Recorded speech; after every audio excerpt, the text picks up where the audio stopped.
So when we moved into our house, there were some wire shelvings in our house in the pantry. They worked okay, but they didn't work great. They weren't that strong, and they weren't very efficient in the way that they used the space in the area.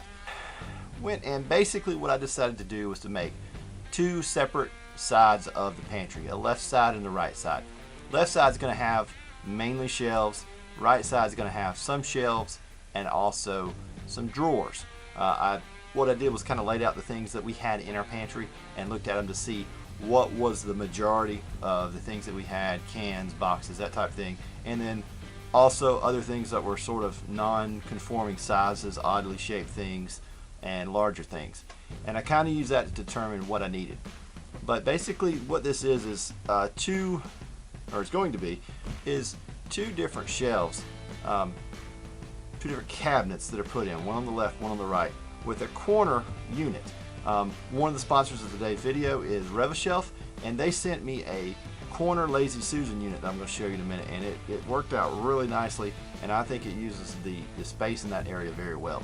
Well, I want to take a second here and talk about one of the sponsors of today's video, and that's Columbia Forest Products and the Pure Bond plywood that I'm using here. I've used this in a number of different projects. I used it on the teardrop camper that I built. Check out those videos in the link below. It's a great plywood. It uses formaldehyde-free glue. It's really stable, and overall I just really enjoy it. So give it a check exclusively at your local Home Depot. Good stuff. Highly recommended. One of the sort of obstacles that I ran into here, or things that I had to deal with, was the fact that this was inside of an existing closet. So I had to cut out some of the moldings in the closet so that the cabinets would sit flush up against. You certainly could have notched them, but I didn't want to do that. The other thing that I had to deal with was the fact that, well, because this was in a corner closet with a door on it, I had to finagle and fit this thing into this space so that it would fit, that I could build it and get it in there, and then get everything in and attached as I needed it to be. So you'll see in a minute that I basically put these two things together as sort of fitted them together. I'll show you that in a minute. Here in the video you can see basically I'm going through the parts, pre-drilling all of the holes, all of the where all of the shelves are going to be. I attached everything here mostly with pocket screws and drywall screws. On the places where you didn't see the screws, I just end drilled those, glued those, and countersunk the screws. There's a lot of different ways to do this. You certainly could have done pocket holes in the entire thing. Just really depends on how you want to finish it. This is going to be finished up painted, so I did pocket holes in places. There's only a couple of places where I had to actually fill holes on those pocket holes. Another decision I had to make was whether or not to put a back on this. I wanted it to look like a built-in cabinet, so I wanted it to have a back on the cabinet so that the back of the cabinet and the cabinet looked like one complete unit. I also had some holes that were in the walls there that I had to deal with. This would cover those up and sort of take care of all that at one shot. You can see here I'm attaching the back of the cabinet, the back of the plywood to the cabinet. One thing that also does is add structural stability to the unit. So you don't have any racking of the plywood. This is attached to the wall. This is going to be attached to the studs in the closet. And this helps to give it a little lateral stability as far as racking from side to side. You can see here this is a corner piece that I had to build for the bottom that went between the two side cabinets. You can see that's in place there. That's what the actual Lazy Susan is going to mount on. When I put it, when I mount it inside the closet, it's going to mount on top of that center piece there. That'll really depend on how you put your unit in. So we're looking here at the back side of the unit. So I'm standing what would be the corner in the closet would be here. The outside of the closet would be out there. I'm going to show you here how the Rev-a-shelf unit mounts, and the way this is going to have to work precariously inside of the pantry is I'll have to put this shelf in first, the base, put the base in the corner, then mount the Lazy Susan, then put this shelf in, then put the tops on. So that's why I'm doing it out here. A lot easier to show and demonstrate that.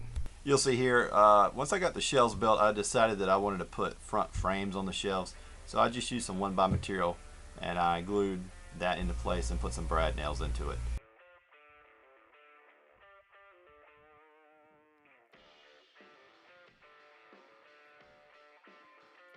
So the next thing I did was to make the drawers for the three drawers for the cabinets on the right hand side. Those are fairly straightforward. They were all made out of 1/2 inch and 3/4 inch plywood. The larger drawers, I used 3/4 inch plywood in the bottoms because I want to make sure that they had enough strength not to sag. On the smaller drawers that I was going to put lightweight stuff in, those are 1/2 inch. And that was just based off of what I had and what worked for the particular situation there. There's tons of videos out there on the internet on how to make drawers, so I'm not going to get really into that, but basically it was pocket screws on all of the non-visible areas of the drawers. And then also I used some 3/4 inch plywood for the fronts of the drawers, and then those are of course finished off like everything else. They're going to be painted.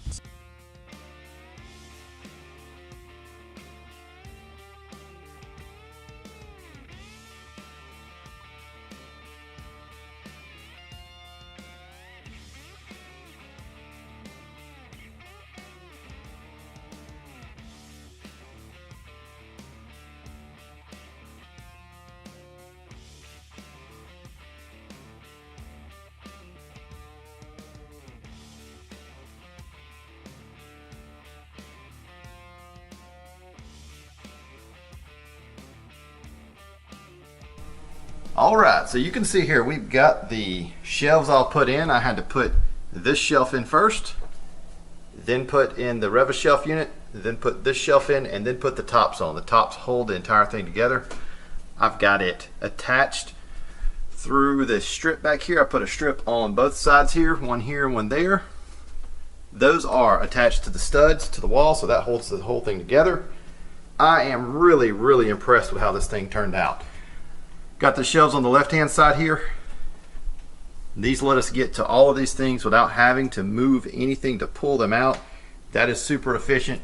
We've got the Rev-a-shelf here in the middle. Again, I am really happy with this thing. Very smooth. These are all adjustable like I talked about before. Over on this side, we've got the shelves for the larger, longer items. These are adjustable. They're on the shelf pins, so you can move these two shelves up and down. And then we've got the drawers here. We've got 3 different drawers. One thing I wanted to do is to make sure that these items here were all accessible without having to take out anything. We can just reach in and get what we need. Shut the drawer back. These drawers here allow you to put deeper items in, tall items, things that you can just reach in and pull out. Over here, because this was on a corner, we had sort of some wasted space here. So the best thing I could determine to do was to box those in. And we can put taller items in there, paper plates, things that we can pull straight out. But you had to leave some space here so that otherwise these drawers, if we had run them over, they would hit the corner here and they wouldn't be able to be extended out fully. So overall, I am super excited with the way this turned out. Really good. I'd like to thank my sponsors again. Of course, Columbia Forge Products with the Pure Bond plywood. Also, Rev-a-shelf with the unit.